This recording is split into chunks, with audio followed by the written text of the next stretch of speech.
Good morning, everybody. This is Gisela Smith here with Presidio Insurance, and we're doing our webinar series. Today we're talking about cybersecurity. It's a topic we've all been hearing a lot about in the news of late with the Allscripts ransomware problem, and most recently with the Hollywood Presbyterian Medical Center attack. For those of you who didn't know the details on that one, the hospital ended up paying about $17,000 for the ransomware threat to get the patient medical records back. They actually paid it in Bitcoins, which I thought was interesting.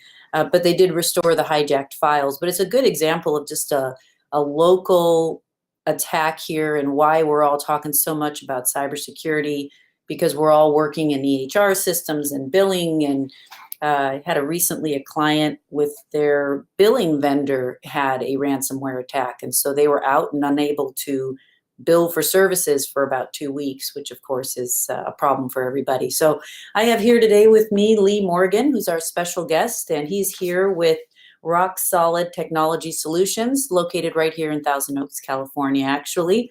And we like to keep it short and sweet, so we are going to get cracking here and get everything done that we can on very basic cybersecurity 101, right, Lee? Because You've got 18 minutes to do it, and it could take 18 hours, but we're going to do the best that we can to give you as much information as possible in a very short period of time.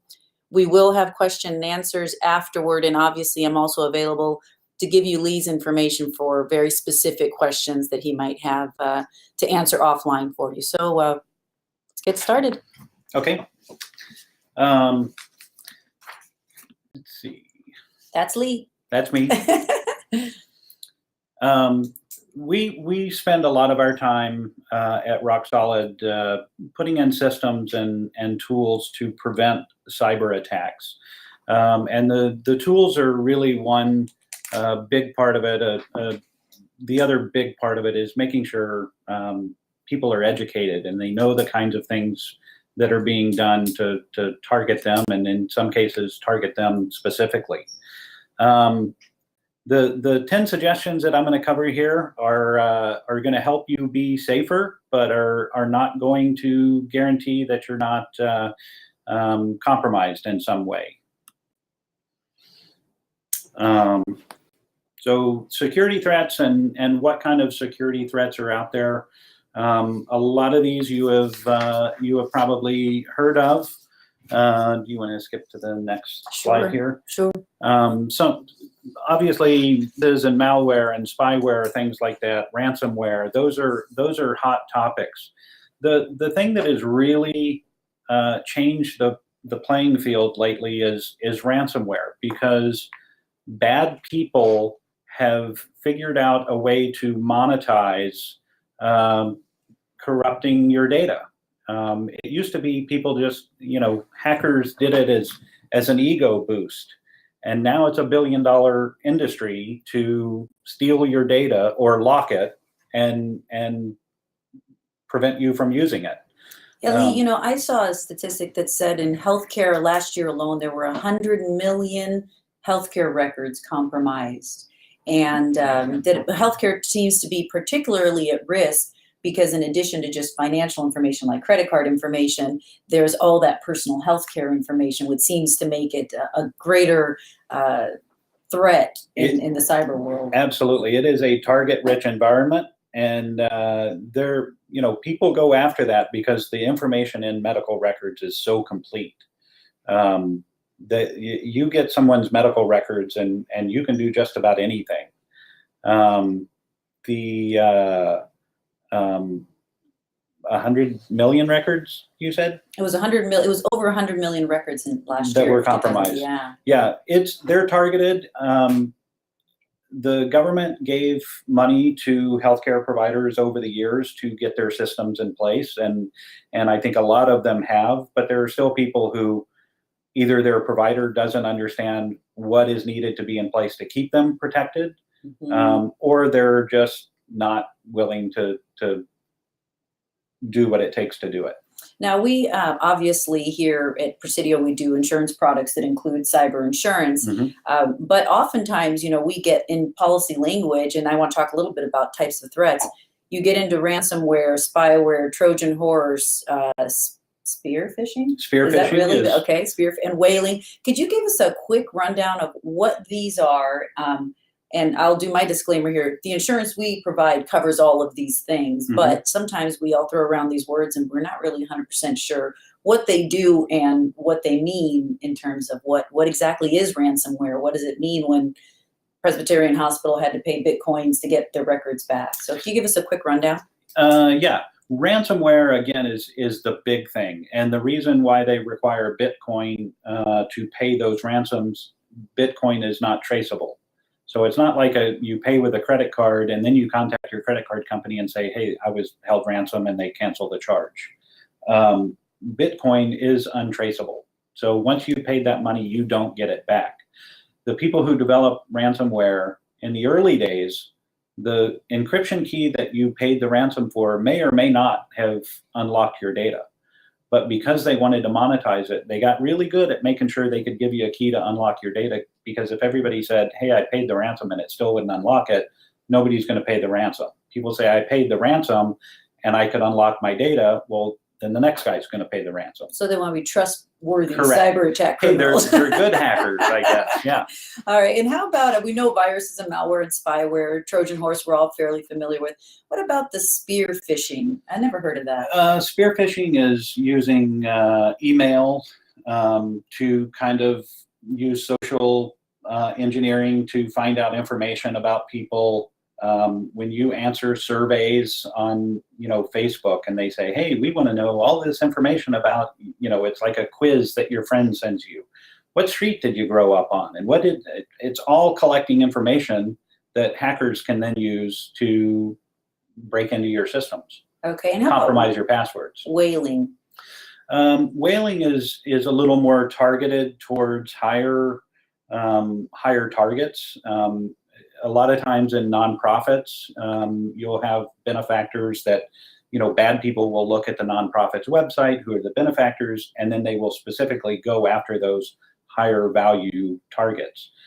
CEOs of companies, controllers of companies, people that they can target to make a fast decision to release money in some way. Okay. And because this is a quick 101, we're going to move forward. Ransomware seems to be the big one, particularly for healthcare. So maybe this is a place we'll spend a little bit of time, you telling us a little bit what it is, and then I know we'll get into some tips on how to prevent. So let's go ahead and go there. Ransomware is, it usually is delivered by email. You get an email that it looks like it's something that is worthwhile to you. You click on a link, and as soon as you do, your data starts being encrypted in the background. And your data can be encrypted very, very quickly. And you're not generally aware that it's being encrypted while this is occurring, or do you know pretty much like, oh, shoot, shouldn't have opened that email? You will generally know within a few minutes that it's been encrypted. A lot of times it's, hey, somebody tries to open this file in another office and it's locked. What's going on? You know that you've been hit. So the email is the most common way.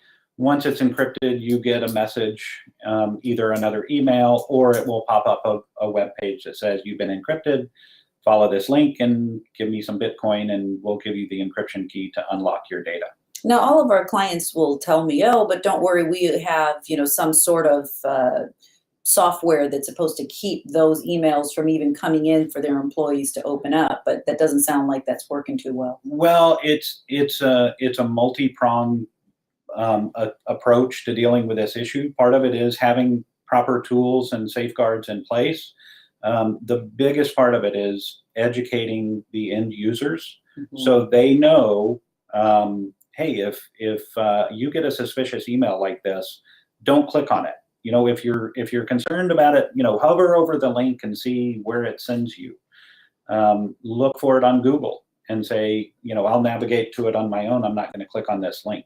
So for larger healthcare entities, they're going to have an IT department, maybe keeping them more abreast of this. But for our smaller clients, this would be something that you really just got to work with the employees, right? Correct. There are training programs available for this. Kevin Mitnick, who was one of the original hackers 25, 30 years ago, went to federal prison, started a company called KnowBefore. And Know Before is a regular training program that you add all of your end users to the program, and they get emails sent to them. Some of them will mimic malicious emails. And hey, who in your office is going to be most likely to click on one of these links? And you kind of identify those people, and then you give them additional training so that they can understand what they should and shouldn't be clicking on. Interesting. We also had, we've done a lot of training here on cyber, obviously, because we have that product that we sell. And so we'd like to understand it. And one of the things we were taught is that the biggest problem is our IT directors will say, oh no, I've got everything locked down.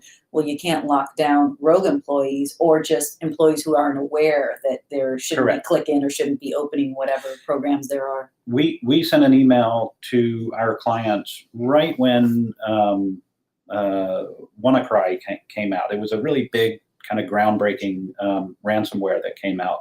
And we said, we sent them a screenshot of what the email looked like. Do not click on this email.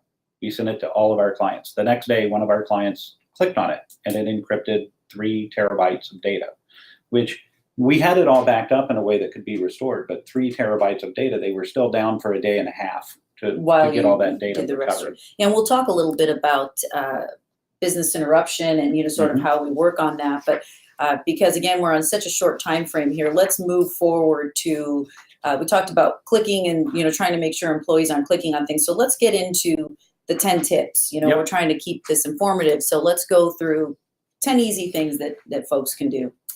Yeah, these are really easy things to do in a lot of cases. It's dependent on people. Human beings are the key to making this work. Good password management. This is 2018, and I will still walk into an office and see people with Post-it notes with their password up on the side of their monitor. Okay, I have mine hidden underneath something. Does that count still? You really should not have it written down. Okay. But people still do it. It just happens. But good password management, using something, there are products there's one called RoboForm, there's another one called LastPass, and these are secure ways that you can store all of your passwords. Most of them have ways you can log in from multiple machines, and as long as you don't share your password, they're secure. They're reliable ways to keep track of your passwords. And you said it's RoboForm? RoboForm is one. My wife uses LastPass, so I have to say LastPass. But they're great products, and they even will generate super complex passwords for you. So if you go to a website and you say, click on the generate button, it'll give you a password. And it's a password that in many cases you will not remember. But if you log in through RoboForm or LastPass, it will log you in with the credentials that you've created.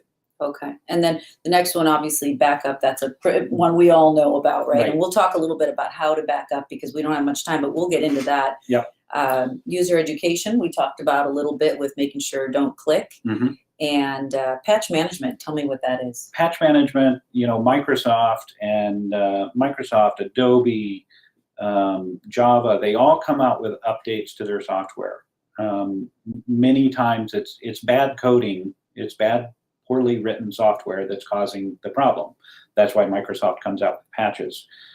You don't want to just install all patches because sometimes patches will have negative consequences of things. So having somebody that understands how to release the patches, make sure, we hold back for 3 or 4 days when Microsoft comes out with a patch, and we kind of listen for the screams across the country of, we installed this patch and 10 workstations wouldn't come back up after the Right, absolutely. So we really manage it, try to send them out as we know that they are good. Okay, and antivirus software, I think we're all pretty familiar with that.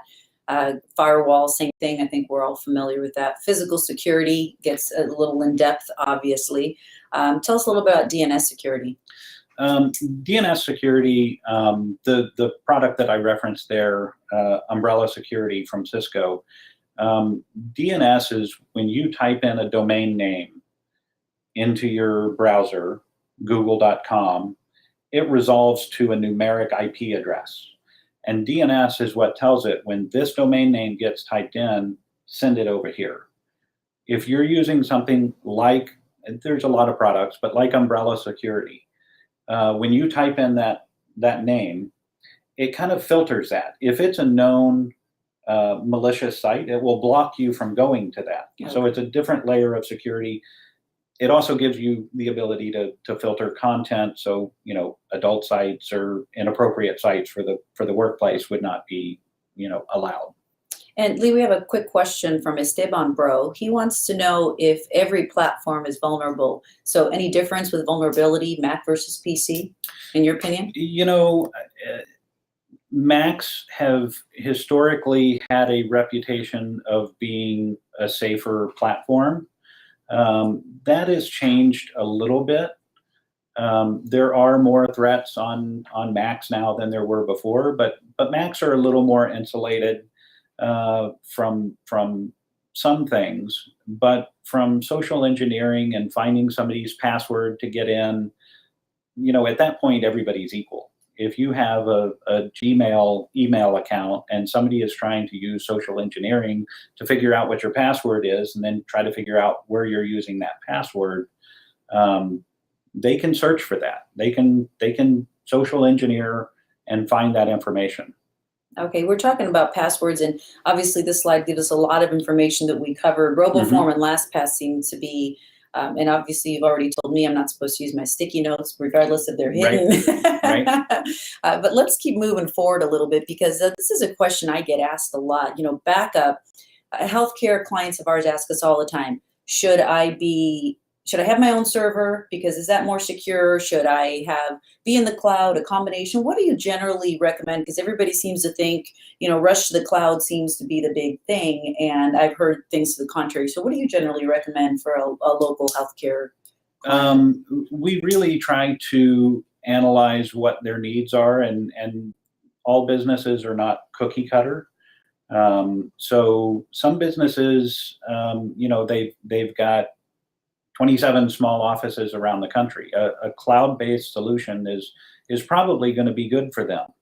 A lot of smaller offices, an on-prem solution is going to give them a more responsive system. Okay. But you still want some type of failover to the cloud. So if you're in the cloud, we recommend some type of failover or business continuity plan outside of that. Okay. And if you're on-prem, we suggest some type of failover that utilizes the cloud. Okay, so for a local healthcare, if it's a clinic, standalone clinic, 2-3 locations, generally they're going to be with their own server and then backing up to the cloud as well. Correct. Okay, all right, great. And then one of the things we talk about quite a bit is business continuity. So we put all these things in place. Your clients have the server, they have the backup to the cloud. Do you generally suggest that they run a simulation of a cyber attack so they know, okay, what really happens? Can we still see patients? Can we still bill? How do you generally handle that for your clients? Well, multiple ways. There's the type of backup you do. Not all backups. If you're not doing a backup correctly and you get hit by ransomware, if you're not doing it right, your backup could be compromised as well. So when you're designing your backup solution, you really want your server to be, have all its data. You want an on-site backup device that all your data lives, and then you want an off-site, and then you want several versions going back. Oh, so you always want to be able to go back Okay. to be able to get data that's not encrypted. The other thing that clients do is a penetration test. So they will have an outside third-party resource that will basically do a known attack. They'll try to get into your network, and they've got all kinds of very sophisticated tools to do it. And most people, if you did a penetration test, you could find some holes in their network, and it's usually kind of common mistakes that people make. What's the cost for a penetration test for, say, a small healthcare clinic or physician's practice? A small office is probably about $1,000. Okay. Larger offices can be, $3,000 to $5,000. And then talking about cost comparison, when you're recommending being with a server with a cloud backup, tell me different cost strategies you use for your clients on whether you tell them to go to cloud or server.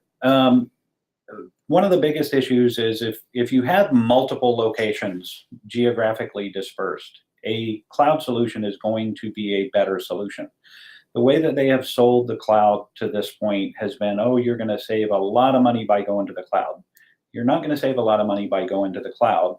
It is a good solution for some people that are geographically dispersed. But if you've got an office with a handful of, half a dozen, 10 people in an office, you're going to be much better off. You're going to have better performance with an on-site solution that utilizes the cloud as a failover and utilizing backup systems that give you the ability to do on-site failover as well as failover to the cloud. So the in that biggest thing situation, would you see a cost savings too by being with a server? Oh, absolutely. An on-site server can be considerably more cost-effective than a hosted solution. Oh.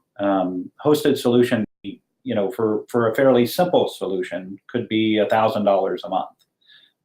We have a client that's moving back to an on-prem solution, and they're currently paying about $3,000 a month for their hosted solution.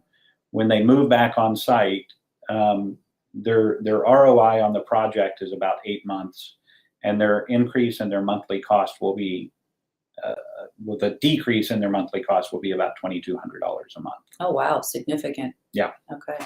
So for all my millennials out there, they have to consider that the cloud's not always the best solution. Correct.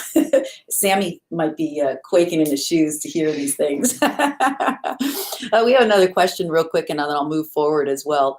What was the correct name of the training solution? Novus? Know Before. Oh, Know Before. That is the Kevin Mitnick solution. The former cyber criminal who's Yep. now, okay. And it's a great, it's really interesting because we've had some clients that we have run this solution for. And, the people that you think they're going to be savvy and they're not going to fall for this are quite often the ones who are the worst about falling for some of the emails.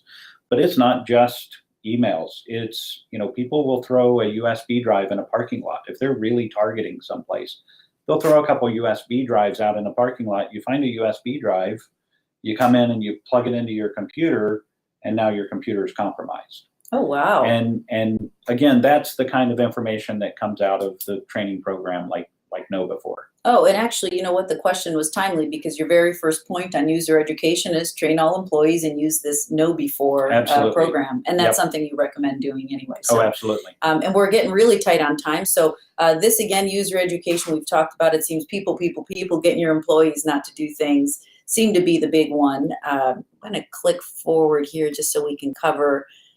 We talked about patch management a little bit. Let's get a little into the antivirus just because you can make a good recommendation on what you'd suggest for people. Traditional antivirus programs like AVG, WebRoot, Norton Antivirus, most of them are not as sophisticated as some of the newer generation antivirus solutions.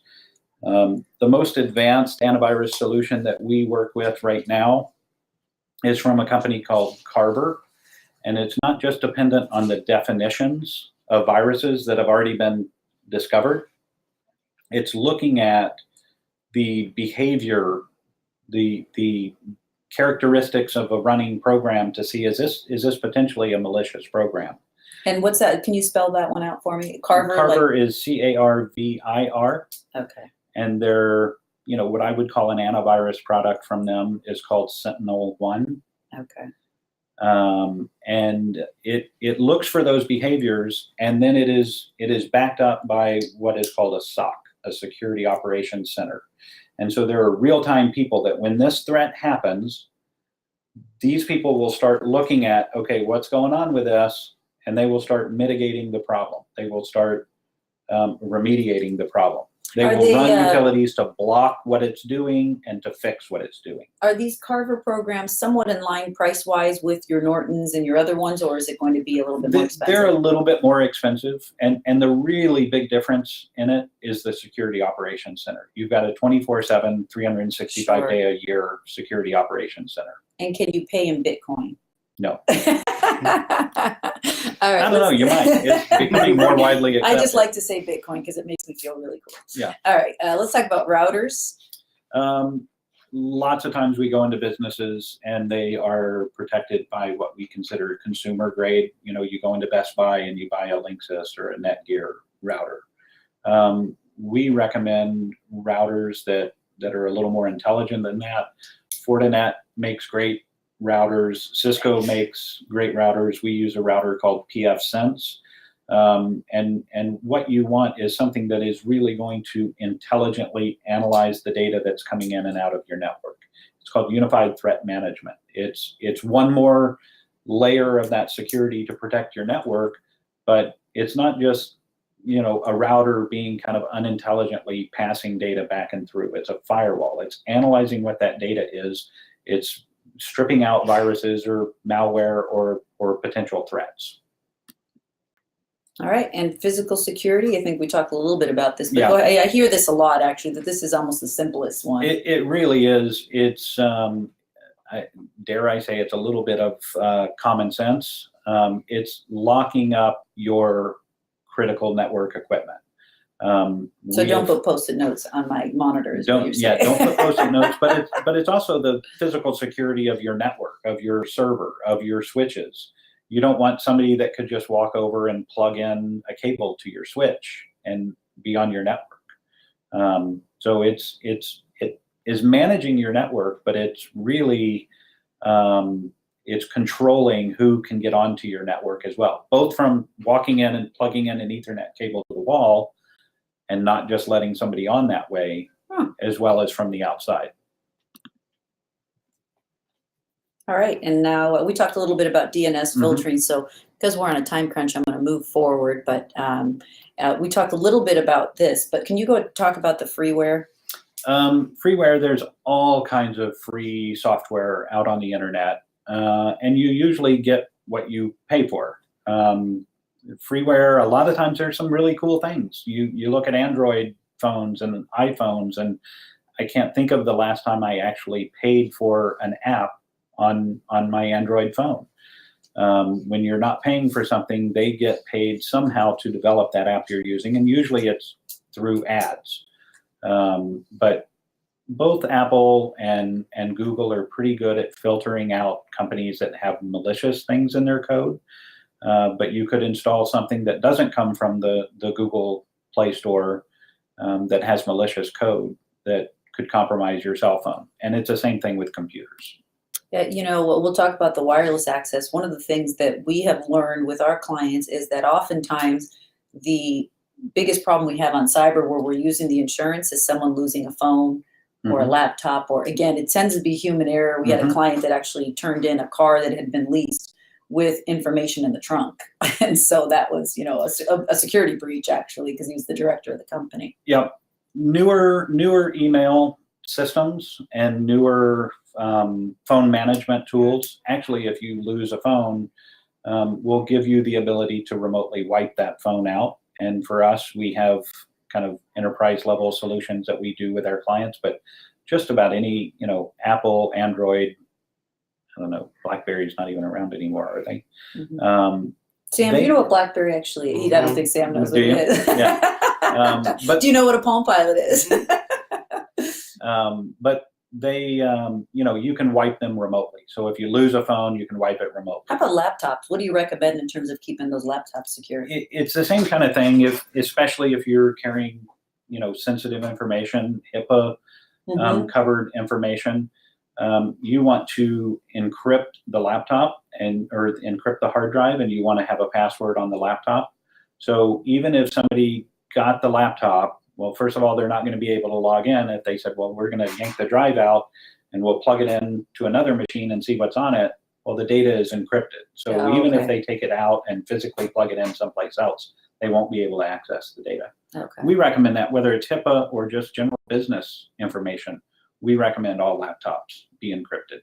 And you say something here on your wireless access, filter on MAC addresses, only known devices. Yeah, so if security is a particular issue for your network, every wireless and network device have something called a MAC address, and it's something that's hard-coded into the wireless adapter or your Ethernet adapter.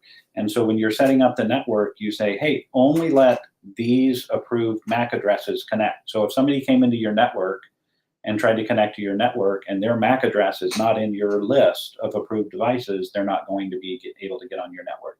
Even if you tell them the wireless key for your network, they're still not going to be able to get onto your network. Oh, that's a great, easy suggestion. Very easy. Yeah.